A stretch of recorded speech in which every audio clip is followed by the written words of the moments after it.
Hi guys!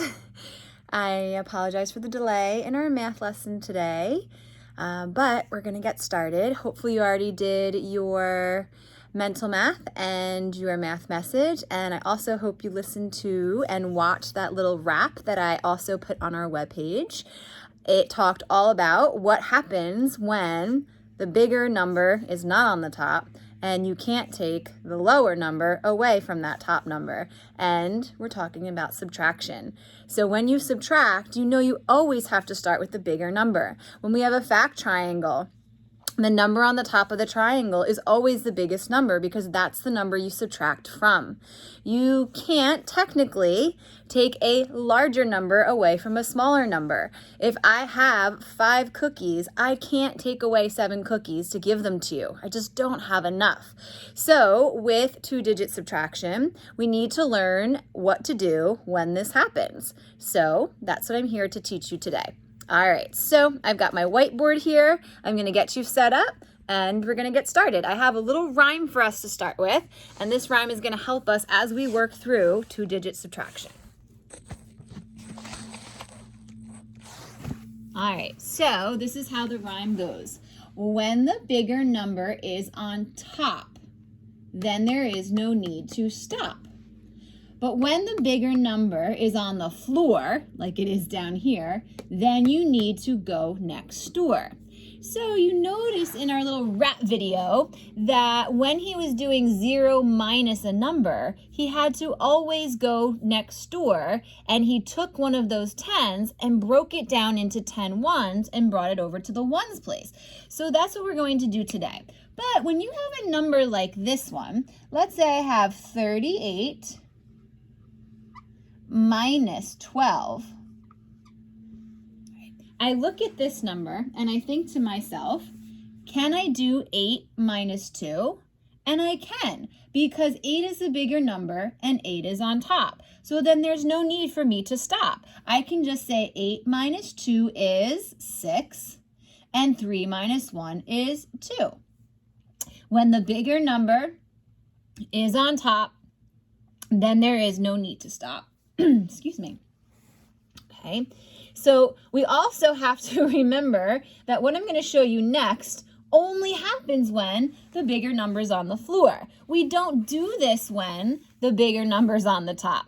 When that bigger number's on the top, like that subtraction problem I just showed you, you don't need to stop. You can just subtract. Subtract your 10s and subtract your 1s. Here's the thing though. You always, just like addition, need to start in the ones place.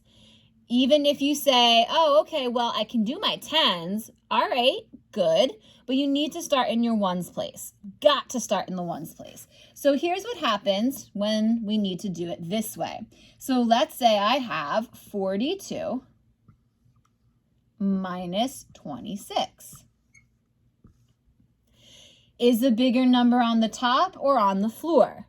Well, 6 is the bigger number, and it's on the floor. So when my bigger number's on the floor, I've got to go next door. So what happens is this 2 runs over to its neighbor over here in the 10s place, and it knocks on the door. It says, hey, 10s, it's me, 1s. You know I am here. Would you mind giving me one of your 10s so I could go back home with it, and I could subtract this guy I got over here waiting for me? And our 10s neighbor is always so friendly. As long as they have something to give, they'll give it. So that 4 gives away one of its 10s. So let's say we had 4 10s. We're going to give away one of those 10s, and now we only have 3 10s. So I'm going to put a 3 above here. But I have to remember, I'm taking that 10 and I'm bringing it back over here to my ones place. So this 2 is now going to be 10 more, which is 12. And now I can subtract 12 minus 6 and 3 minus 2. 12 minus 6 gives me 6, and 3 minus 2 gives me 1.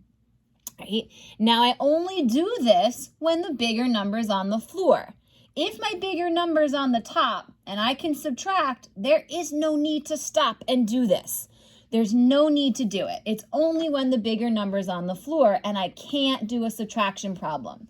Something else we need to remember with subtraction is we can't do turnaround facts. The only thing we can do turnaround facts for is addition and multiplication. So let's take a look at another one. Let's say I have a 0, like you saw in that little rap video. What if I said 50 minus, let's do 23? Right? Is a bigger number on the top or on the floor? It's on the floor. I can't have 0. I can't have nothing and give you 3. I can't do it. It's impossible. I would end up with negative numbers. And we're talking about actual objects here. So if I have 0 cookies, there's no way I can give you 3 because I have none. So when my bigger number's on the floor, it's time for us to go next door. So our 0 is going to run on over to our tens place, knock on the door, and tens are going to know why that 0's there. So we have 5 tens. But that 5 tens is going to give one of their tens to us to bring over to our place in the ones place. So this 5 tens now turns into 4 tens. Right? And then I bring my 10 back over here. I had 0 tens. Now I've got a 10. Right? It's easy to remember if you take whatever number was already there, which in this case was a 0, and you just stick a 1 in front of it. I actually like to think about this long coming over here as that 10. That's the way my brain thinks about it. So now I can do 10 minus 3. And I know from my 10 facts that 10 minus 3 is 7 and 4 minus 2 is 2.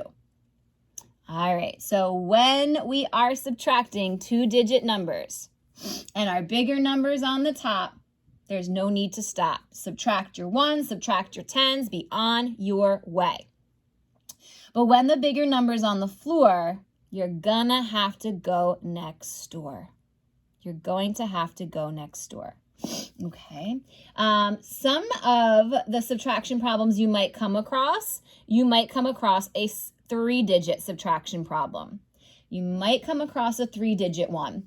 It might be like the last one on a page. They might be a challenge. This is new to us, so 2-digit is really what we're focusing on, but they might throw a 3-digit one in there.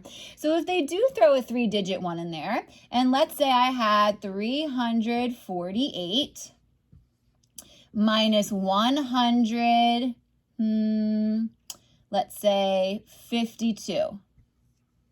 Okay, let me show you what happens here. That is crooked. I'm losing my ability to write from sideways. 152. Don't think that's really much better, but all right. So 8 minus 2, bigger numbers on the top. There is no need to stop. 8 minus 2 gives me 6.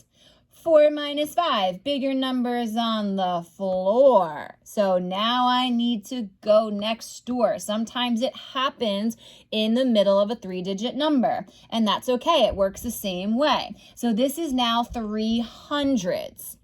Right? It's going to work the same way though. You're going to go over to that 300s. You're going to take 100 away. You're going to bring that 100 back over here.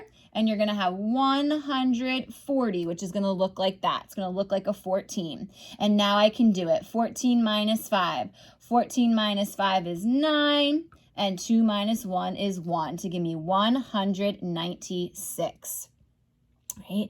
So if it happens here, you can do it there.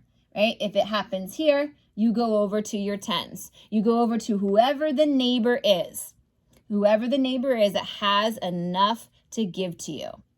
All right, so when you are practicing 2-digit subtraction, you're going to remember our little rhyme. And we're going to be doing more work with this tomorrow because it is new and it is a little tricky. And parents, you know how to do this. This is not anything new. When we were in school, we called it borrowing.